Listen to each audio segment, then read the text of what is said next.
দেখেন আমার মাংস প্যাকেজিং করা হয়ে গেছে।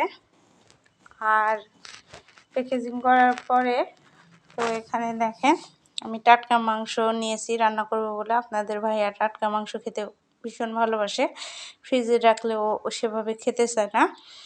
আর এই যে এখানে রাখছি। তো মাংসের পটল দেখে আপনারা আবার যে বললেন না যে কিপটি এসে এতটুকু করে রাখছি, আসলে এতটুকু করে রাখার মানে হচ্ছে আমরা মানুষ মানে 4 জন আর কি। আমার মেয়ে একটা ছোট 2 বছরের আর ছেলেটা হচ্ছে 10 বছরের, আর আমরা 2টা মানুষ, যার কারণে আমরা এইভাবে রাখছি।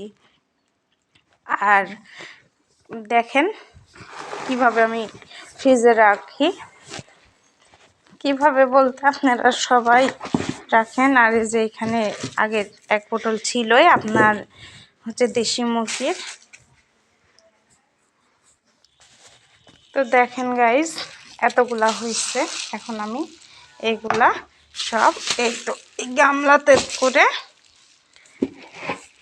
রেখে দিব।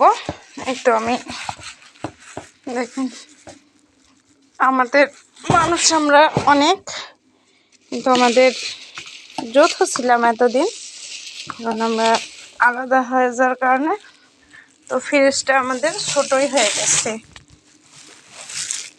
দেখেন আটাইতে গিয়ে আমি হিমশিম খেয়ে যাচ্ছি, আচ্ছা না আসলে এটা ছোট ফ্রিজ। আর আল্লাহ যদি আমাদের সহায় হন তাহলে একদিন আমরাও এরকম ফ্রিজ, বড় একটা ফ্রিজ কিনবো।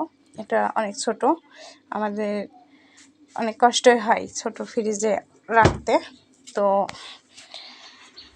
কার কার ভালো লাগলো ভিডিওটা দেখে লাইক কমেন্ট শেয়ার করবেন আর পাশেই থাকবেন।